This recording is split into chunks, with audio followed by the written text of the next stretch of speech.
الشیطان الرجیم بسم اللہ الرحمن الرحیم۔ حضرات آج ہمیں مکتوبات حضرت مرزا دل فسانی کی پہلی جلد جو اس وقت ہمارے زیر مطالعہ ہے اس کے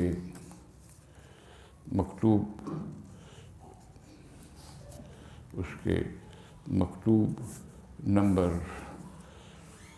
99 کا بیان کرنا ہے۔ اللہ پاک ہمیں سمجھنے کی توفیق عطا فرمائے۔ مکتوب کے مبارک الفاظ اصل فارسی کے اس طرح سے ہیں: آنچ برما و شماست سلامتی قلب است، از گرفتاری ما دونا حق سبحانہ و این سلامتی بر تقدیر است کہ غیر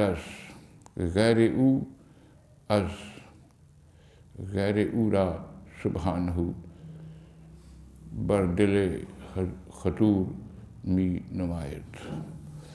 یہ مبارک الفاظ ہیں مکتوبات حضرت مرزا دل فسانی کے، جو یہاں پڑھ کر سنائے گئے ہیں۔ ان کا ترجمہ پہلے پیش کیا جا رہا ہے اردو میں۔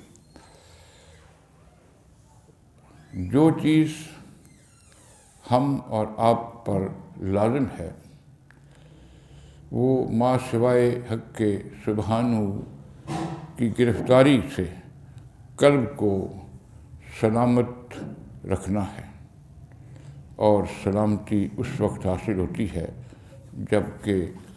جبکہ ما سوا کا دل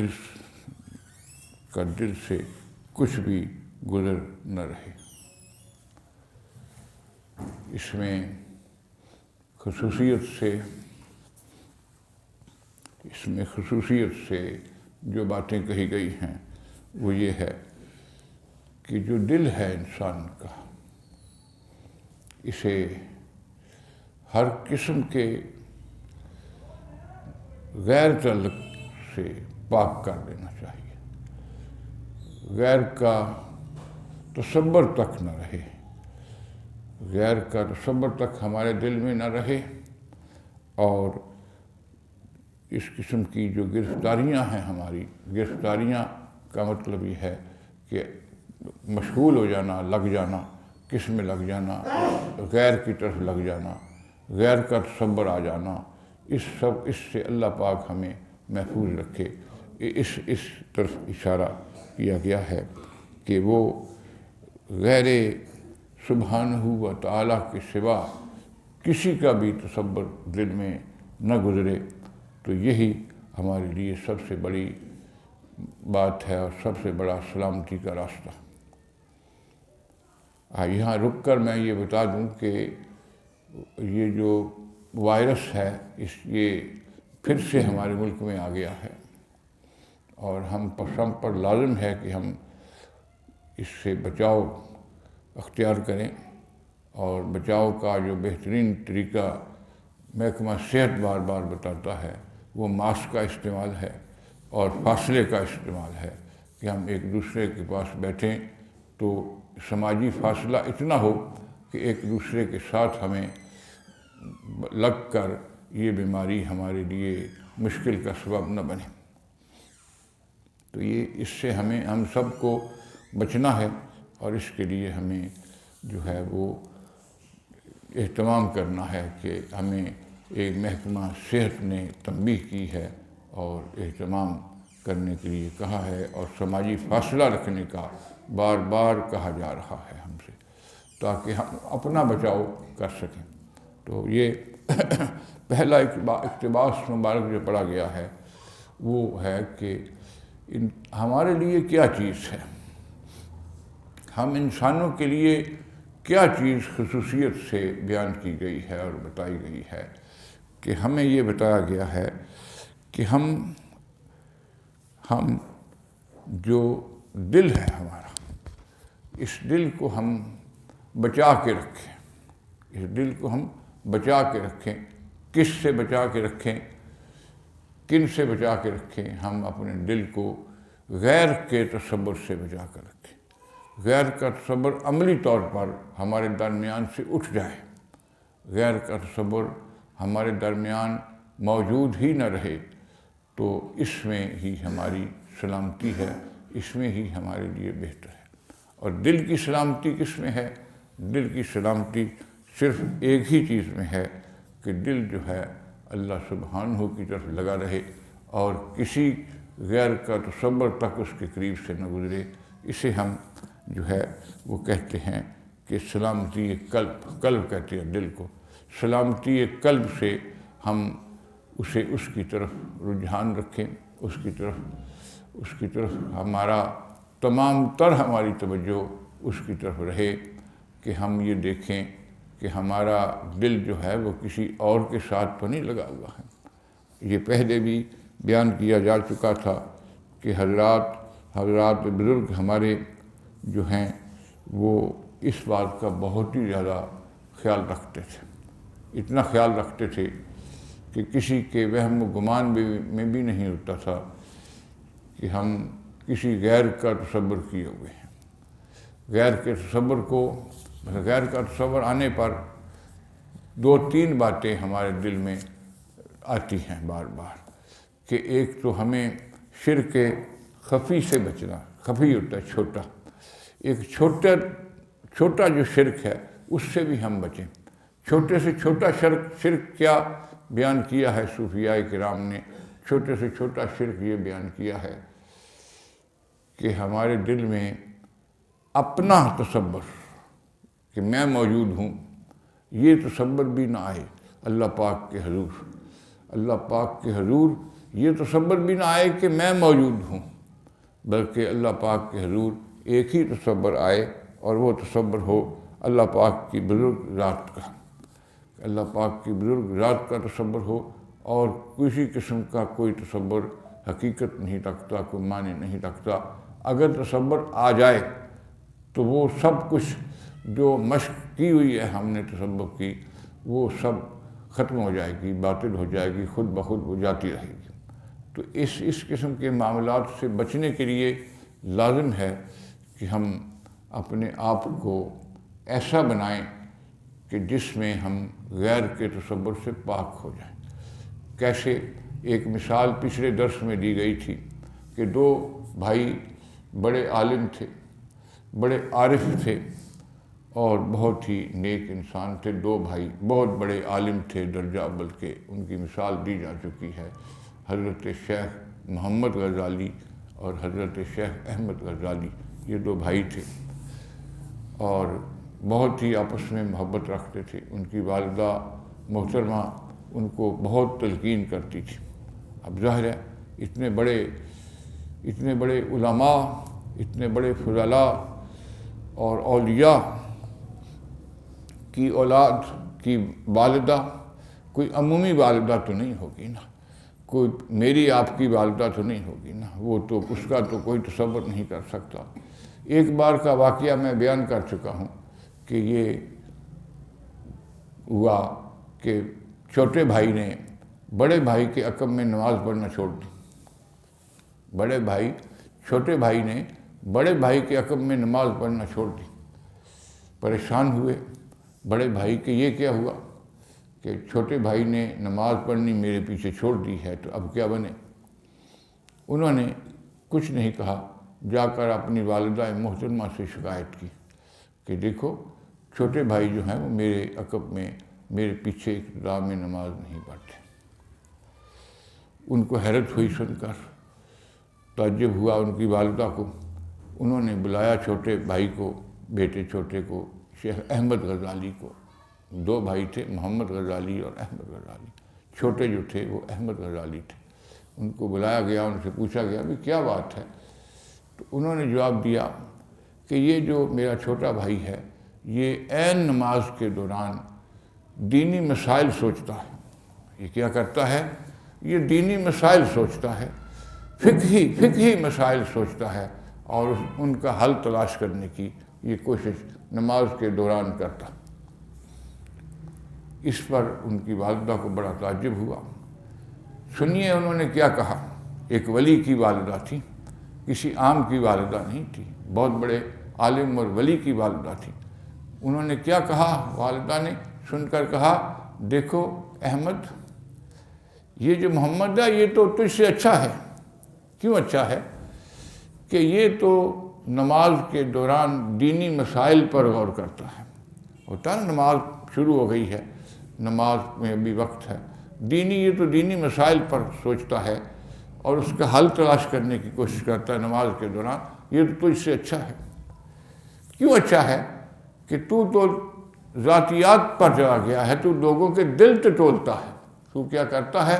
لوگوں کے دل ٹٹولتا ہے، لوگوں کے دل ٹٹولتا پھرتا ہے کہ فلاں کیا سوچ رہا ہے، فلاں کیا کہہ رہا ہے۔ یہ تو تجھ سے اچھا ہے کہ یہ تو فقہی مسائل پر غور کرتا ہے، تو ذاتی مسائل پر غور کرتا ہے۔ اس لیے یہ دونوں یہ عمل ٹھیک نہیں ہے۔ نہ تو فقہی مسائل پر غور کرنا ٹھیک ہے نماز کے دوران، اور نہ ہی یہ کہ لوگوں کے دلوں کو ٹٹولا جائے، لوگوں کے دلوں کو ان کے حال پر چھوڑ دیا جائے۔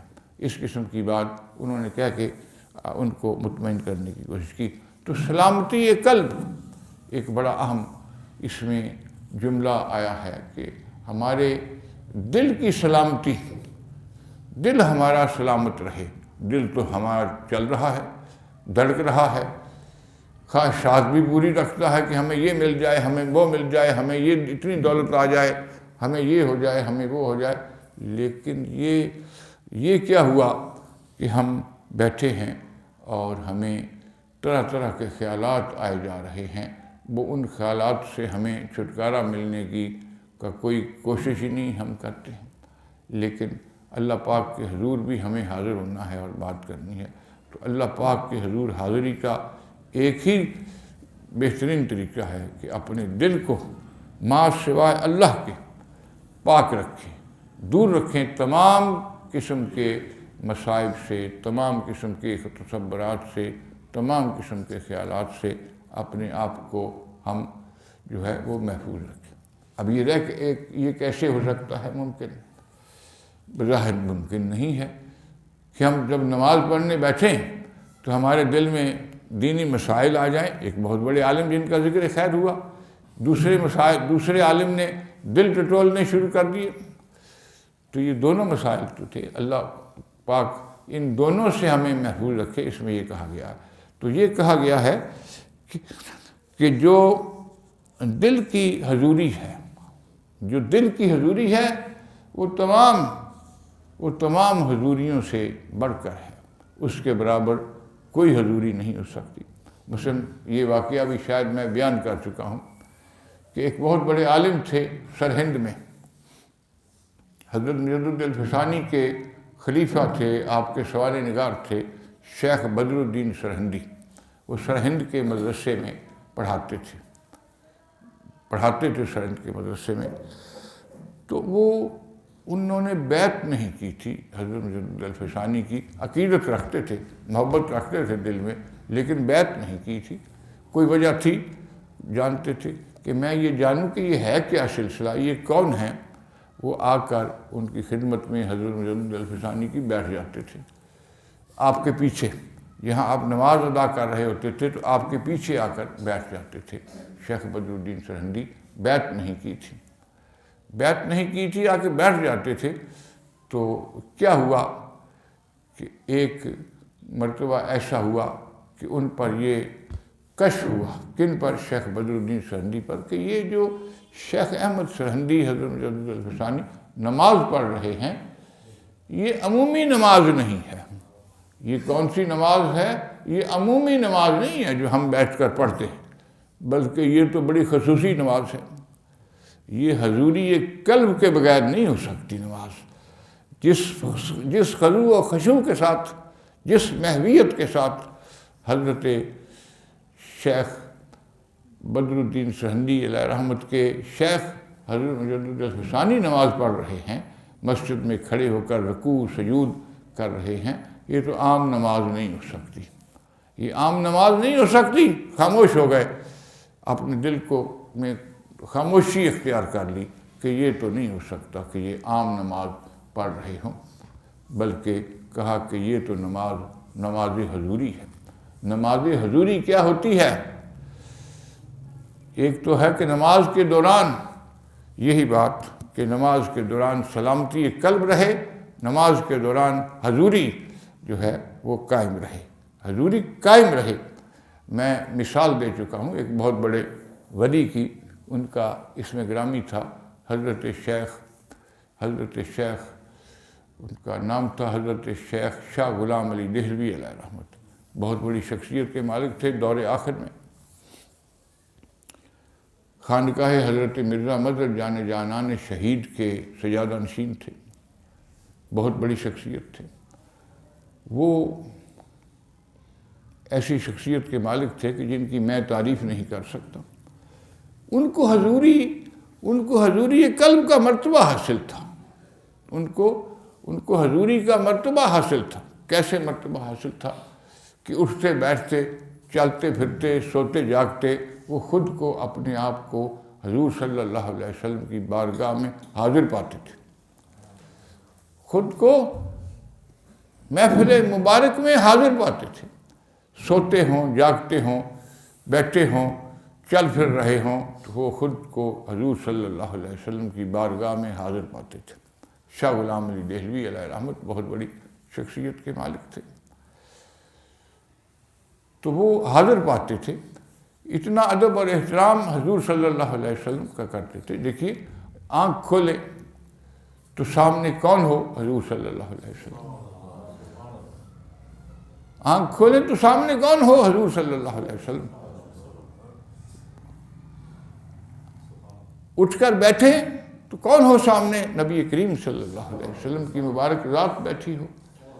تو ایسی حضوری کو دائم الحضوری کا مرتبہ دیا گیا کہ اٹھتے بیٹھتے جاگتے سوتے ان کو مرتبہ حاصل ہو گیا دائم الحضوری کا۔ ان کے وظائف کی بدولت ان کو دائم الحضوری کا مرتبہ حاصل ہو گیا۔ جب مرتبہ حاصل ہو گیا تو پھر کیا ہوا؟ ساری عمر ادب سے چارپائی پر نہیں لیٹے۔ کیا ہوا؟ ساری عمر ادب سے چارپائی پر نہیں لیٹے۔ شاہ غلام علی دہلوی علیہ رحمت بہت بڑی شخصیت کہ مجھ جیسا شخص ان کا نام نہیں لے سکتا۔ ادب اور احترام کے الفاظ میرے پاس نہیں ہیں، اگرچہ میں نے ان کے بارے میں 2-3 کتابیں لکھی ہیں ان کے بارے میں، اور بڑی ایسی کتابیں ہیں کہ جن کا مطالعہ ایک راستے پر انسان کو لے جا سکتا ہے۔ وہ اٹھتے بیٹھتے سوتے جاگتے اپنے آپ کو حاضر پاتے تھے۔ یہاں تک ہوا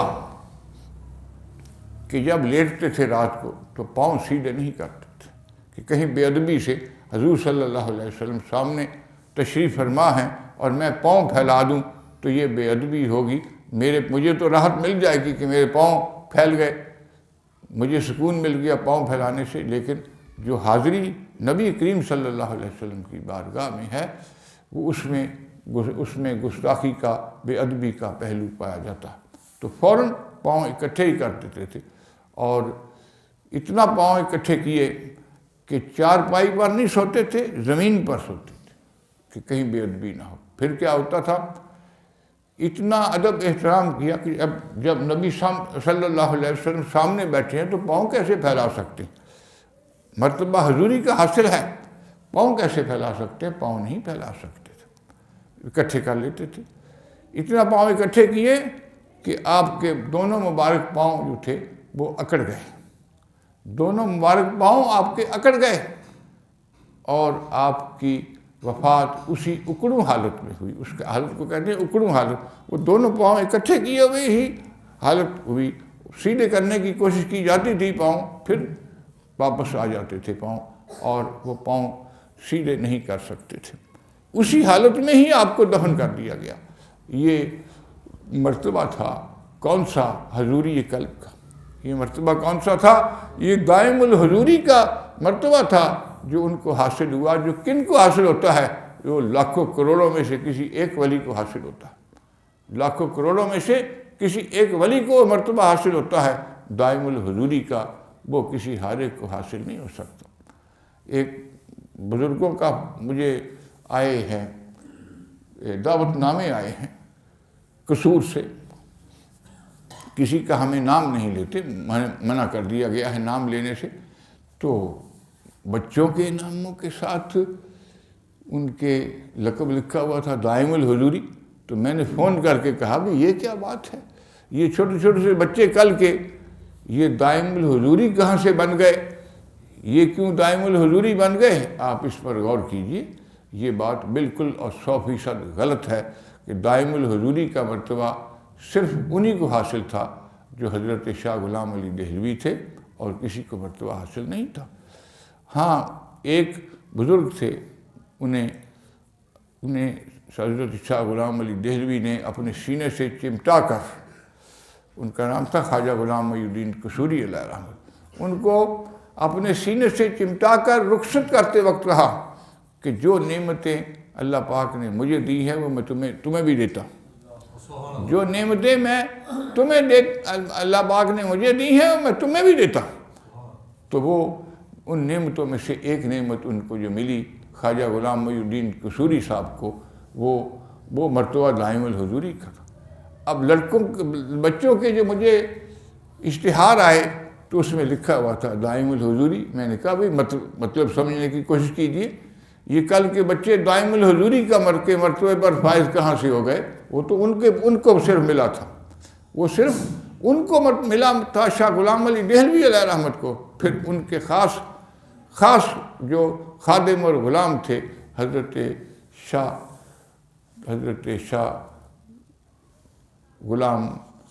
غلام کے بعد جو تھے وہ جو تھے قصوری، ان کو ملا تھا۔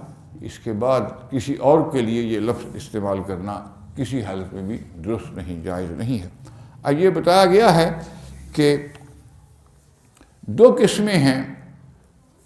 قسمیں ہیں اولیاء کرام کی۔ ایک قسم وہ ہے کہ جس میں ایک قسم ناقص ہے اطمینان کی اور دوسری کامل ہے، کہ یہ جو مرتبہ حاصل ہوتا ہے دائم الحضوری کا، اس میں دو ہوتی ہیں باتیں۔ ایک بات ہوتی ہے کہ جس میں اسے اطمینان حاصل ہوتا ہے، اور دوسرے میں اسے ایسا اطمینان قلب حاصل ہوتا ہے جس کی کوئی مثال کسی دوسرے ذریعے سے نہیں مل سکتی۔ تو ان حالات میں تو صرف اور صرف یہی ہو سکتا تھا کہ ہم پرہیز کریں اور اس قسم کے الفاظ دوسروں کے لیے استعمال نہ کریں جو مرتبہ ان کو حاصل ہوا۔ تو یہ بڑی دشوار قسم کا معاملہ تھا جو کہا گیا۔ اچھا جی، اس سے اگلا مکتوب ہے مکتوب نمبر 87، مکتوبات حضرت مجدد کا مکتوب نمبر 87 ہے، جو پہلوان محمود کے نام لکھا گیا ہے۔ اب پہلوان سے کیا مراد ہے؟ میں یہاں لفظی طور پر بتا دوں کہ پہلوان سے مراد یہاں کوئی یہ جو ہے ڈنڈ بیٹھکیں نکالنے والا یا ایکسرسائز کرنے والا پہلوانی کی وہ مراد نہیں ہے، بلکہ پہلوان سے یہاں مراد ہے وہ شخص جس نے ایسی مشق کی ہو جو اسے سلوک کی منزلوں پر لے جائے اور ان منزلوں پر فائز ہو جائے، تو ان منزلوں پر پہنچ کر جب وہ اپنے آپ کو قائم رکھے تو اسے تصوف میں سلوک میں بزرگوں نے پہلوان کا جو ہے وہ لقب دیا ہے کہ اس شخص پر بہت مصائب ٹوٹے، اس شخص پر بہت امتحانات آئے، شیخ محمود پر بہت، لیکن یہ ان کے پاؤں میں لغزش نہیں آئی اور یہ برابر مصروف رہے سلوک کی مشق میں۔ تو اس سلوک کی مشق کی بدولت ان کو کیا حاصل ہوا؟ ان کو ایک مرتبہ حاصل ہوا پہلوانی کا، کہ یہ ایسے پہلوان تھے کہ جن کے پاؤں میں لغزش نہیں آئی اور یہ برابر یہ جو تھے وہ اس پر لگے رہے، اس پر مصروف رہے۔ محمود پہلوان علیہ رحمت جو تھے وہ بہت بڑی شخصیت کے مالک تھے اور بہت نیک انسان تھے۔ پہلا اقتباس اس تعارف کے بعد شیخ محمود پہلوان کا پہلا تعارف جو ہے وہ یہ ہے، اس کے الفاظ میں پڑھ کر سنا رہا ہوں فارسی کے۔ نخستین بشارت خاندان ایشاں را قدوم میاں شیخ مزمل است، برکات صحبت ایشاں را چے شرح دہد، چے شرح دہد۔ اس کا مطلب یہ ہے کہ آپ کے خاندان کے لیے سب سے پہلی بشارت یہ ہے، حضرت میاں الفسانی کے مبارک خاندان جن کے نام یہ خط لکھا گیا ہے، ان کے نام پہلی بشارت یہ ہے کہ میاں شیخ مزمل وہ آپ کے علاقے میں آئے ہیں۔ حضرت میاں الفسانی لکھ رہے ہیں ان کو، پہلوان محمود کو، کہ دیکھو تمہارے علاقے میں کون آیا ہے، ذرا آنکھیں کھولو، آنکھیں کھولو، دیکھو تمہارے علاقے میں کون آیا ہے۔ شیخ مزمل آئے ہیں جو بہت ہی نیک، بہت ہی پارسا بزرگ ہیں۔ نیک اور پارسا تو بہت انگنت ہوئے، کون سا ولی تھا، کون سا صوفی تھا جو خود کو بد کہتا ہو یا برا کہتا ہو، انگنت تھے۔ اب ہوا کیا، ہوا یہ کہ حضرت مجدد الفسانی جیسی شخصیت نے لکھا کہ دیکھو میاں تمہارے پاس کون آیا ہے، شیخ مزمل آئے ہیں، عام آدمی نہیں آئے ہیں، تمہارے پاس چل کر آئے ہیں، شیخ مزمل تمہارے پاس چل کر آئے ہیں۔ ان کی قدر کرو اور ان کے پاس جا کر ان کی صحبت اختیار کرو اور ان سے سب کچھ سیکھو۔ کیا سیکھو؟ جو سبق ہم سے لیے ہیں، جو سبق ہم سے لیے ہیں وہ تم ان کے پاس جا کر بیٹھ کر ان سے وہ سبق سیکھو۔ یہ کہا گیا اس میں۔ اور کیا کہا گیا؟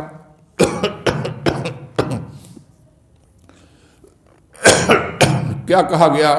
یہ کہا گیا کہ صحبت کی برکات حاصل کرو۔ کیا کہا گیا جی؟ ایک تو صحبت ہے، جا کر بیٹھ گئے اس میں، سر جھکا کر بیٹھ گئے ہیں، کوئی آنکھیں نہیں اٹھا رہے، نظر نہیں اٹھا رہے، بات نہیں کر رہے، کچھ بھی چپ کر کے جا کے بیٹھ گئے۔ یہ بھی خلاف ادب ہے بات کہ خاموشی سے جا کے بیٹھ جانا، بلکہ جو کچھ وہاں گئے ہیں ان کی صحبت سے فائدہ اٹھاؤ۔ ان کی صحبت کو کون جان سکتا تھا؟ حضرت مجدد الفسانی جانتے تھے کہ یہ جو شیخ مزمل نام کے بزرگ آئے ہیں شیخ محمود پہلوان کے پاس، ان کی حیثیت بہت بڑی حیثیت ہے، بہت بڑی شخصیت کے مالک ہیں۔ یہ کہاں آئے ہیں؟ یہ چل کر تیرے علاقے میں آئے ہیں۔ کہاں آئے ہیں؟ تیرے علاقے میں آئے ہیں، ان کی قدر کرو۔ قدر روپے پیسے سے نہیں ہوتی تھی، صرف روپے پیسے کے علاوہ بھی بات ہوتی تھی کہ ان کی روحانیت کی قدر کرو، ان کے اندر جو جامع قسم کی روحانیت ہے اس کو تم بھی حاصل کرنے کی کوشش کرو، اس کی برکات کو، دیکھیے برکات کو کہا گیا، عام بات نہیں کی گئی بلکہ یہ کہا گیا کہ صحبت کی برکات حاصل کرو۔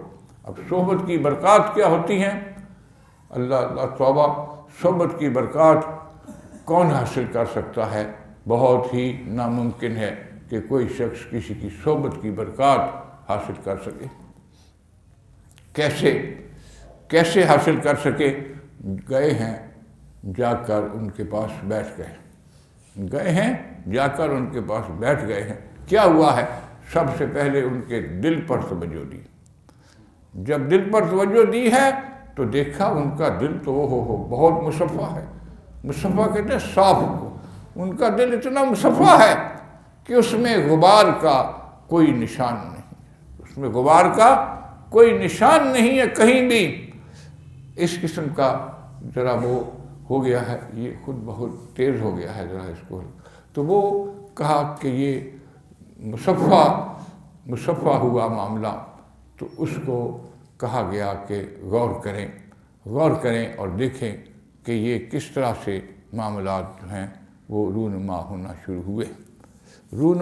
شروع ہوئے ہیں، کس طرح سے کہ تم ان کی صحبت کی برکات کو اٹھاؤ۔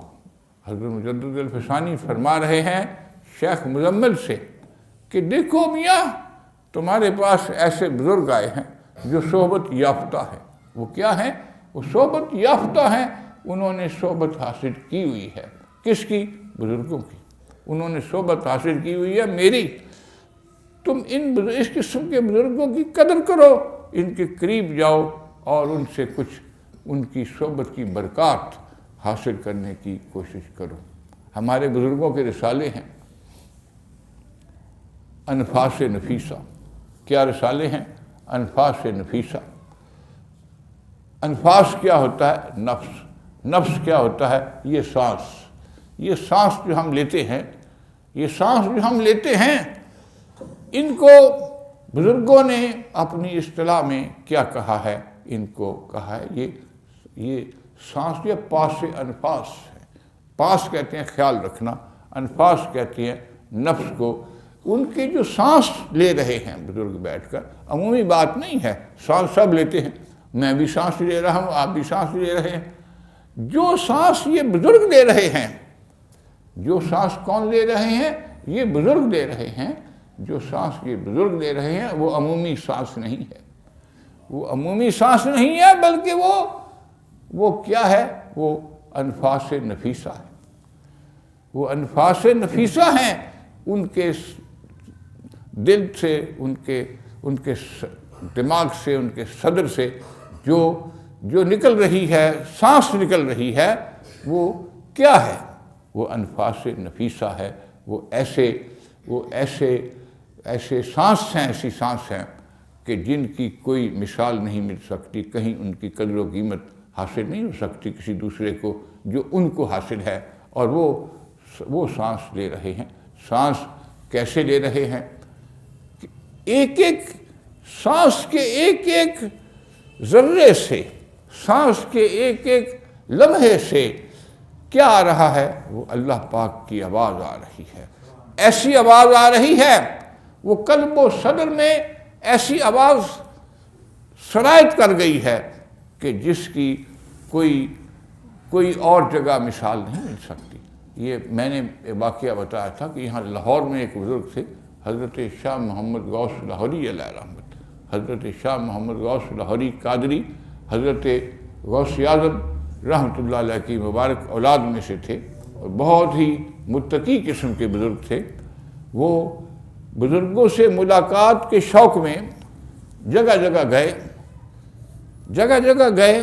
ایک مقام پر گئے تو وہ چارپائی پر لیٹے ہوئے تھے۔ وہ چارپائی پر لیٹے ہوئے تھے، لوگ دوسرے ان کے پاؤں دبا رہے تھے۔ بیٹھے بزرگ لیٹ جاتے ہیں تو ان کے پاؤں دبانا شروع کر دیتے ہیں۔ آپ نے دیکھا ہوگا نا کہ بزرگوں کے پاؤں دبانا شروع کر دیتے ہیں، لاتیں دبانا شروع کر دیتے ہیں۔ انہوں نے جو ان کے شاہ محمد غوث علیہ رحمت نے جو ان کے پاؤں کو ہاتھ لگایا تو وہ اٹھ کر بیٹھ گئے۔ کیا ہوا؟ وہ اٹھ کر بیٹھ گئے۔ صوفی جن کے پاؤں دبائے جا رہے تھے وہ اٹھ کر بیٹھ گئے۔ انہوں نے فرمایا پیچھے کرو جلدی سے پاؤں۔ یہ کون شخص آیا ہے یہ کون آیا ہے جس کے پاؤں سے اللہ ہو کی آواز آ رہی ہے؟ یہ کون آیا ہے جس کے پاؤں سے اللہ ہو کی آواز آ رہی ہے؟ پیچھے کر دیے فوراً پاؤں اپنے اٹھا کر، اٹھ جاؤ یہاں سے میاں۔ تو ان کو اٹھا کے پیچھے کر دیا، بڑے احترام کے ساتھ ان کو بٹھایا گیا۔ بس پوچھا کہ آپ کون ہیں، کہاں سے آئے ہیں؟ تو انہوں نے پھر اپنا سب کچھ بتایا۔ تو بڑی عزت، بڑے احترام کے ساتھ ان کو رخصت کیا گیا۔ کن کو؟ حضرت شاہ محمد غوث لاہوری علیہ رحمت کو، جن کا مزار شریف یہاں دہلی دروازے کے باہر ہے، اور بڑا آباد قسم کا بہت عمدہ ان کا مزار شریف بنا ہوا ہے۔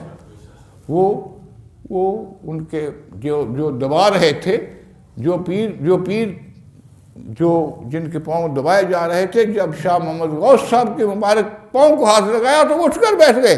کہا میاں یہ نہیں ہو سکتا، اٹھ جاؤ بیٹھو، پاؤں کو ہاتھ تمہارے کو نہیں لگایا جا سکا، تمہارے پاؤں سے آواز اللہ آ رہی ہے۔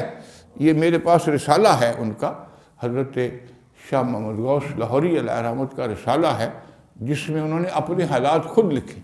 یہ کسی اور نے بیان نہیں کیے، یہ انہوں نے اپنے حالات خود لکھے ہیں جو میں آپ سے بیان کر رہا۔ تو انہوں نے وہ فوراً پاؤں اکٹھے کر دیے، ان کو کہا پاؤں اکٹھے کر دو اور بیٹھ جاؤ آرام سے۔ تو وہ بیٹھ گئے۔ ان کو حکم ہوا کہ بیٹھ جاؤ، وہ بیٹھ گئے۔ پھر بڑی ہی اخلاق سے، تہذیب سے، شائستگی کے ساتھ ان کو بٹھایا، ان کی خاطر مدارات کی اور پھر ان کو رخصت کیا۔ اور اتنا ادب تھا، اتنا احترام تھا کہ یہاں تک نہ فرمایا کہ میاں تم ذرا آتے رہنا۔ کیا کہنا؟ آتے رہنا نہیں کہا، بلکہ ایسے لوگوں کی خدمت میں حاضر ہونا ہوتا ہے۔ یہ نہیں کہا گیا کہ تم ذرا آتے رہنا۔ آتا ہے نا کہ کسی سے متاثر ہوں کہ بھئی آتے رہنا میاں ذرا ہمارے پاس، نہیں ایسا نہیں کہا۔ ذرا خیال رکھنا ان باتوں کا۔ تو دو قسمیں بتائی گئی ہیں، ایک تو جسمانی بدنی اور دوسری جو ہے معیت روحانی۔ دو قسمیں اس کی روحانیت کی بتائی گئی ہیں کہ دو قسمیں ہیں روحانیت کی، ایک تو بدنی راحت محسوس ہوتی ہے بدن کو، اور دوسری راحت کون سی محسوس ہوتی ہے؟ وہ محسوس ہوتی ہے راحت قلبی۔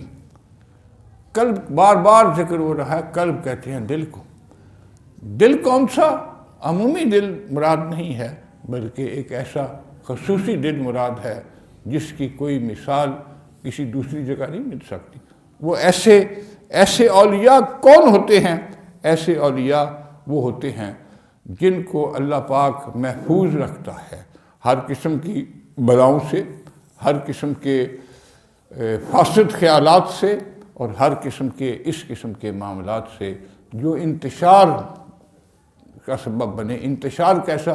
دل میں انتشار، دماغ میں انتشار، اس سے بچنے کے لیے ایسے بزرگوں کو کہا گیا ہے کہ وہ جو ہیں وہ بچ کر رہیں دوسروں سے بچ کر رہیں۔ اب دوسرا حضرت علی رضی اللہ تعالیٰ عنہ کا ایک ارشاد ہے، وہ بھی مکتوبات کی تشریحات میں لکھا ہے۔ وہ ارشاد مبارک یوں ہے کہ حضرت علی رضی اللہ تعالیٰ عنہ اپنے چہرے مبارک کو، عبادت کے چہرے مبارک کو دیکھنا صوفیاء نے عبادت قرار دیا۔ حضرت علی رضی اللہ تعالیٰ عنہ کے مبارک چہرے کو دیکھنا صحابہ کرام نے کہا ہے کہ یہ عبادت کے برابر ہے۔ یہ عبادت کے برابر ہے کہ جو ان صحابہ کرام جو بیٹھے ہیں ان کے مبارک چہرے کو دیکھتا رہے، کوئی صرف دیکھتا رہے۔ وہ دیکھنا بھی کیا چیز یا کس زمرے میں آتا ہے؟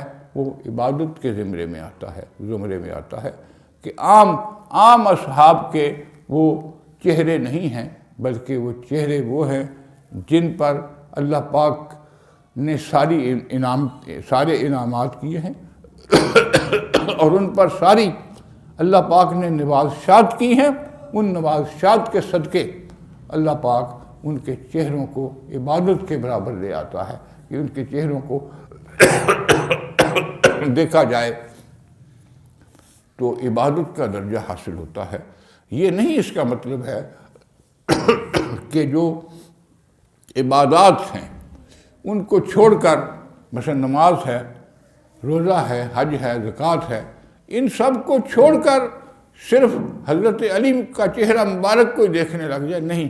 جو فرائض ہیں، جو سنن ہیں، ان کو برابر ادا کیا جائے، اور اس کے بعد جو وقت ہو اس میں حضرت علی رضی اللہ تعالیٰ عنہ کے مبارک چہرے کو انسان دیکھتا رہے، تو اس چہرے کو دیکھنا عبادات میں شامل کر دیا گیا ہے۔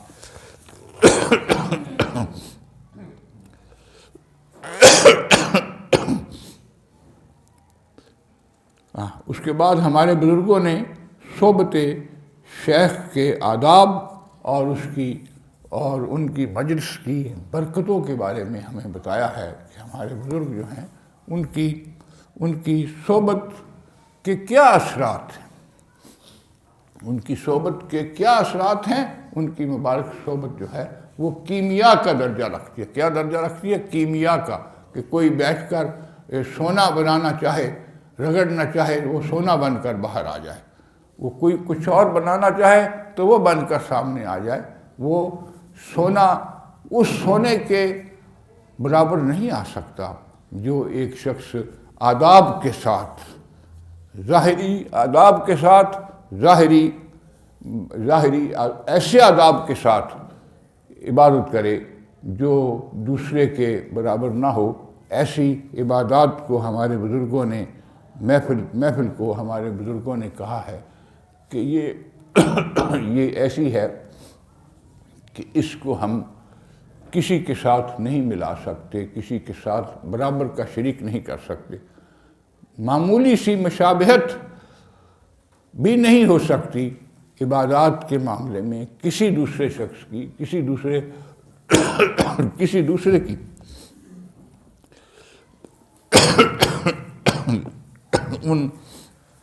ان صحبت کے اثرات کو بتایا ہے اور صحبت کی شرائط بھی بیان کی ہیں کہ کون کون سی شرائط جو ہیں وہ ہوں تو انسان جو ہے وہ کیمیا گر بن سکتا ہے۔ کیمیا گر کون ہوتا ہے؟ کیمیا بنانے والا۔ کیمیا کیسے بنتا ہے؟ لوگوں نے ساری عمریں خرچ کر دی کیمیا بنانے میں، سونا بنانے میں، پیتل بنانے میں، کچھ حاصل نہ ہوا۔ کسی کو کچھ حاصل ہوا تو اس نے آگے کسی کو بتایا نہیں کہ یہ بڑے ہمارے منع کر گئے ہیں۔ یہ سب باتیں ہمارے سننے میں آتی ہیں، لیکن حقیقت یہ ہے کہ جو کیمیا ہمارے بزرگوں کی صحبت میں بیٹھ کر ملی، حاصل ہوئی، وہ کسی اور مقام پر، کسی اور جگہ پر کسی کو بھی حاصل نہ ہو سکی۔ تو ایسی مبارک صحبت کو ہم صحبت کیمیا کہتے ہیں کہ جن کے برابر کوئی بھی نہ آ سکے۔ تو یہاں ہم ایسے مقام پر آئے ہیں جہاں ہم حضرت مجدد الفسانی علیہ رحمت کے مبارک الفاظ کو سمیٹتے ہوئے ہم ایسی طرف لے جا رہے ہیں کہ جہاں کسی اور کی برابری کا ہم تصور نہیں کر سکتے، اور یہ بتایا گیا ہے کہ اللہ پاک ہمیں ایسی صحبت اختیار کرنے کا موقع فراہم کرے، سعادت بخشے کہ جو ہمارے لیے کسی کیمیا سے کم نہ ہو، کسی کیمیا سے کم نہ ہو۔ ہم ایسی صحبت اختیار کریں کہ تمام لوگ، تمام اصحاب جو ہیں وہ کیمیا گر بن کر نکلیں۔ کیمیا گر بن کر کیسے کوئی نکلتا ہے؟ کوئی سونار کیسے بن کر نکلتا ہے؟ کوئی سونا بظاہر کوئی حیثیت نہیں رکھتا ہے۔ سونے کے جو ڈھیر ہیں وہ ہمارے بزرگوں کے آداب کے مطابق، ہمارے بزرگوں کی صحبت کے مطابق ان کی کوئی حیثیت نہیں ہے۔ میں نے بتایا نا، ایک فقیر نے آ کر شاہ محمد غوث علیہ رحمت کے مبارک پاؤں دبانا شروع کر دیے، تو آپ اٹھ کر بیٹھ گئے کہ پیچھے کرو پاؤں۔ یہ کون آیا ہے جس کے پاؤں سے اللہ ہو کی آواز آ رہی ہے؟ ذرا پیچھے ہٹ کے بیٹھو میاں، کون ہو؟ پھر سب کچھ پوچھا، پھر ان کی وہ قدر و قیمت کی، ان کا وہ احترام کیا جو کوئی دوسرا نہیں کر سکتا تھا۔ تو اس طرح سے ہمارے بزرگوں نے ایسے فیوز اور برکات ہمارے لیے چھوڑے ہیں، ہمارے عقب میں چھوڑے ہیں، جن کے لیے کوئی دوسری مثال نہیں ہو سکتی۔ اور ان مثالوں میں ہمارے بزرگوں کے ایسے آداب ہیں۔ دیکھیے، آداب کی بات بار بار ہو رہی ہے۔ آداب کا یہ نہیں مطلب ہے کہ کوئی شخص اٹھے اور ایک صوفی کے آگے یوں ہاتھ باندھ کر کھڑا ہو جائے، سر جھکا کر کھڑا ہو جائے، ہاتھ باندھ کر کھڑا ہو جائے۔ نہ ہاتھ باندھنے کی اجازت ہے کہ کوئی کسی کے آگے ہاتھ باندھ کر کھڑا ہو۔ ہاتھ باندھ کر، میں نے دیکھا ہے کہ جو صوفی ہیں، کوئی بڑا صوفی آیا ہے تو جو دوسرے چھوٹے مرید وغیرہ ہیں وہ حضور کے سامنے، مرشد کے سامنے ہاتھ باندھ کر یوں کھڑے ہو گئے۔ ایسے ہاتھ باندھنا بالکل منع ہے۔ وہ تشبہ ہے، تشبیہ ہے ہندوؤں کے ساتھ۔ ہندو ہاتھ باندھتے ہیں، ہندو سلام کرتے وقت جو ہے وہ ہاتھ جوڑتے ہیں۔ ہمارے بادشاہ، بہت بڑے مسلمانوں کے بادشاہ اورنگزیب عالمگیر نے یہ حکم دیا تھا کہ سلام کرتے وقت کسی مسلمان نے اگر سلام کرتے وقت ہاتھ اٹھائے تو میں اس کے ہاتھ کٹوا دوں گا۔ کیا کہا تھا؟ میں اس کے ہاتھ کٹوا دوں گا۔ کیوں ہاتھ کٹوا دوں گا؟ وہ تشبہ حنود کا مسئلہ ہے۔ ہم بھی ملتے ہیں کسی سے، یہ سلام ہے، جھک جھک کے ہم اس کو سلام کرتے ہیں، کسی کا ادب احترام ہوتا ہے۔ تو ہمارے بزرگوں نے اس سے منع کیا۔ ہمارے بزرگوں نے صرف سلام مسنون کہنے کی اجازت دی ہے کہ مسنون سلام جو ہے وہ کہا جا سکے۔ ہاتھ اٹھا کر سلام کرنا آداب کے خلاف ہے، سنت پاک کے خلاف ہے۔ سنت پاک کے خلاف ہے ہاتھ اٹھا کر سلام کرنا، ماتھے پہ ہاتھ رکھ کر سلام کرنا۔ یہ سب کچھ ہمارے بزرگوں کے مسلمہ عقائد میں سے خلاف ہے۔ اورنگزیب عالمگیر جو بہت بڑا خود عالم تھا، اسے 10,000 حدیثیں حفظ تھیں۔ اورنگزیب عالمگیر کو 10,000 حدیثیں حفظ تھیں۔ ہمارے بزرگوں سے بخاری شریف اول سے آخر تک پڑھی تھی ساری بیٹھ کر خدمت میں اورنگزیب عالمگیر نے، اور اس نے یہ کہا تھا اپنے قریبی ساتھیوں سے کہ جس کسی نے سلام کرتے وقت ہاتھ اٹھائے میں اس کے ہاتھ کٹوا دوں گا۔ کیوں؟ اس کی مشابہت ہے ہندوؤں کے ساتھ۔ ہندو جب سلام کرتے ہیں تو وہ لکھا اپنے رام رام ہاتھ جوڑ کر کہتے ہیں، اور اس قسم کے معاملات ان کے ساتھ ہمارے ہیں جن کے ساتھ مشابہت ہمارے لیے جو ہے وہ کسی طرح سے سم قاتل سے کم نہیں ہے۔ سم کہتے ہیں زہر کو، سم قاتل ایسی زہر جو قاتل ہو اور قتل کر کے رکھتے انسان کو۔ بظاہر وہ چل پھر بھی رہا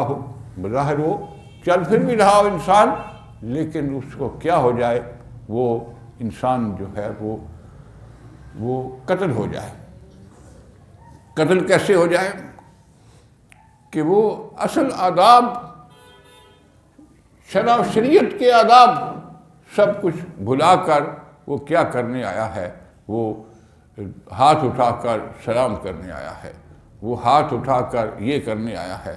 وہ آپ نے سلوٹ مارنا عام سنا ہوگا، مسلمانوں کے درمیان رواج ایک عرصے سے ہے ہاتھ سلوٹ مارنا، یہ سلوٹ مار کر سلام کیا جاتا ہے۔ عام مسلمانوں کے درمیان، مسلمانوں کی معاشرت میں دیکھیے کہ سلام کرتے ہیں، سلام کرتے وقت ہاتھ اٹھانا تو ایک عام سا معمول بن گیا ہے ناواقفیت کی وجہ سے۔ اور دوسری بڑی بات یہ ہو گئی ہے کہ ہم سلوٹ کرتے ہیں، وہ سلوٹ بھی ہمارے لیے مکروہ ہے اور ہمارے لیے وہ منع ہے، بلکہ وہی سلام مسنون کا طریقہ، سنت مطہرہ کے مطابق سلام کہنا، السلام علیکم کہنا، اس کے علاوہ نہیں ہے۔ یہ بھی تفصیل ہم بیان کر چکے ہیں کہ حضرت مجدد الفسانی کو جب حاضر ہونے کا حکم ہوا، کہاں؟ بادشاہ جہانگیر کے حضور شکایت کی گئی کہ یہ پٹھان تو بڑا مغرور ہے، یہ شیخ احمد سرہندی ایک مغرور قسم کا پٹھان ہے، اس کو بلا کر ذرا سیدھا کیا جائے، اس کا مزاج سیدھا کیا جائے۔ آپ بادشاہ سلامت کا حکم تھا، آپ حاضر ہو گئے۔ کیسے حاضر ہوئے؟ حاضر ہوئے آپ آئے تو آپ نے کہا السلام علیکم۔ بادشاہ سے کیا کہا؟ السلام علیکم۔ بادشاہ نے جواب میں وعلیکم السلام کہا۔ نہ بادشاہ کے ہاتھ چومے، نہ بادشاہ کو سلوٹ مارا، نہ بادشاہ کو کسی قسم کا اور آداب اس کے جو ہیں وہ بجا لائے، بلکہ اس کے بلکہ اس کو سلام مسنون کہہ کر آپ اس کی محفل میں از خود بیٹھ گئے. انہوں نے پھر اعتراضات کیے لوگوں نے. بادشاہ کے ارد گرد ہوتے ہیں اس قسم کے لوگ چاپلوسی کرنے والے، وہ آ کر بیٹھ گئے، باتیں کرنے لگے کہ دیکھو یہ شخص جو آیا، یہ آیا ہے، اس نے تو آداب بجا نہیں لایا، اس نے تو آپ کو سجدہ نہیں کیا. سب سے بڑی اہم بات یہ کہی گئی کہ حضور بادشاہ سلامت یہ جو آیا ہے میاں شیخ احمد سرہندی، اس نے آپ کو سجدہ نہیں کیا. اس وقت رواج تھا نا، بادشاہ کے حضور جو ملنے آتا تھا وہ زمین بوس کا ایک اصطلاح تھی، وہ اپنا ماتھا زمین پر رکھ کر سلام کہتا تھا. اس بری عادت کو زمین بوس کی اصطلاح میں کہا گیا تھا زمین کو بوسہ دینا، یعنی اپنے آپ کو انتہائی گرا دینا. بادشاہ جہاں بیٹھا ہے، جہاں اس کے جوتے پڑے ہیں، جہاں وہ خود پڑا ہے، اس کی زمین کو بوسہ دے کر آنکھوں سے لگایا جائے. تو آپ نے ایسا کچھ نہیں کیا. یہ کہا گیا اعتراض کرنے والوں نے کہ اس نے تو نہ زمین بوس اختیار کیا ہے اور نہ اس شخص نے ہمیں سجدہ کیا ہے. آپ نے ایک ہی بات فرمائی کہ دیکھیے سجدہ صرف ایک خدا کو ہوتا ہے. سجدہ ہمارے نزدیک صرف ایک خدا کو ہوتا ہے، اللہ پاک کو ہوتا ہے. اللہ پاک کے سوا ہم کسی کو سجدہ نہیں کرتے. اللہ پاک کے سوا ہم کسی کو سجدہ نہیں کرتے. یہ ساری باتیں بادشاہ سے کہی گئی. بادشاہ خود بڑا عالم تھا، وہ حدیث پاک پڑھا ہوا تھا، نور الدین جہانگیر. لیکن جو چاپلوسی کرنے والے تھے، آس پاس کھڑے تھے، ان کا یہ تو بڑا مغرور معلوم ہوتا ہے، یہ پٹھان تو بڑا ایسا ویسا لگتا ہے. یعنی آپ پٹھان نہیں تھے، آپ حضرت مجدد الفسانی قریش تھے. یعنی وہ حضرت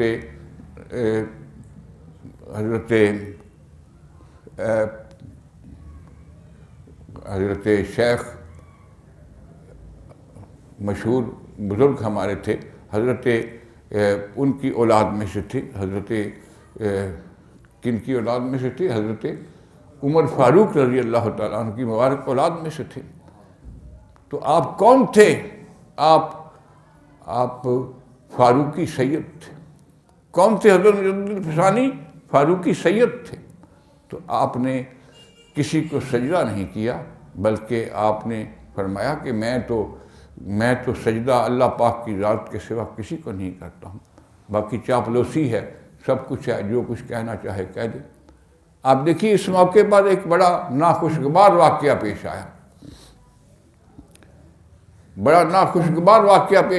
جہانگیر بادشاہ کا جانشین تھا شاہ جہان. وہ خود بڑا عالم تھا، بڑا ذی علم آدمی تھا شاہ جہان. اس نے فقہا کو علم فقہ کی بڑی بڑی کتابیں دے کر بھیجا، مسند کتابیں، کہ یہ دیکھیے اگر مجبوری کی حالت میں بادشاہ کو سجدہ کر دیا جائے تو یہ جائز ہے. کیا کہا گیا کہ بادشاہ کو سجدہ مجبوری کی حالت میں بادشاہ نے حکم دیا سجدہ کرنے کا، تو اس حکم کے تحت آپ سجدہ کرنا چاہیں تو آپ سجدہ کر سکتے. یہ بڑے بڑے فقہا کو بھیجا شاہ جہان بادشاہ نے. آپ نے سب کا انکار کر دیا. تمام فقہا کا انکار کرتے ہوئے کہا کہ نہیں، سجدہ صرف ایک ذات کو ہے، اللہ پاک کی ذات کو ہے، اس کے علاوہ کسی کو سجدہ کرنا جائز ہی نہیں ہے. تو آپ نے بالکل سب باتیں ماننے سے انکار کر دیا اور کہا کہ سجدہ صرف اللہ پاک کے لیے ہے، باقی کچھ نہیں ہے. تو آپ سب سے علیحدہ ہو کر آپ نے جو ہے وہ اپنی حیثیت، اپنی مذہبی حیثیت سب کے سامنے منوا کے رکھی کہ میں ایسا مسلمان ہوں کہ جو نہ کسی کے آگے جھکتا ہے نہ سجدہ کرتا ہے. میں السلام علیکم ان سلام مسنون کے سوا میں کچھ نہیں کہتا. بسم اللہ الرحمن الرحیم. اللہ پاک ہم سب کو صحت سلامتی اور تندرستی سے رکھے. اور اس قسم کے واقعات جو ہم بیان کر رہے ہیں کہ سجدہ کسی کو نہیں کرنا، یہ نہیں ہونا، وہ نہیں ہونا، ہمیں ان سب پر عمل کرنے کی توفیق رب کریم عطا فرمائے، اور وہ دعائیں جو صوفی صاحب نے کی ہیں ہم سب کے لیے اللہ پاک وہ قبول فرمائے، وہ بچیوں کے رشتوں کی اور جو بھی دعائیں انہوں نے کی ہیں اللہ پاک ان سب کے اچھے نصیب ہوں اور ان کے لیے سب سے اچھا ہو، آمین۔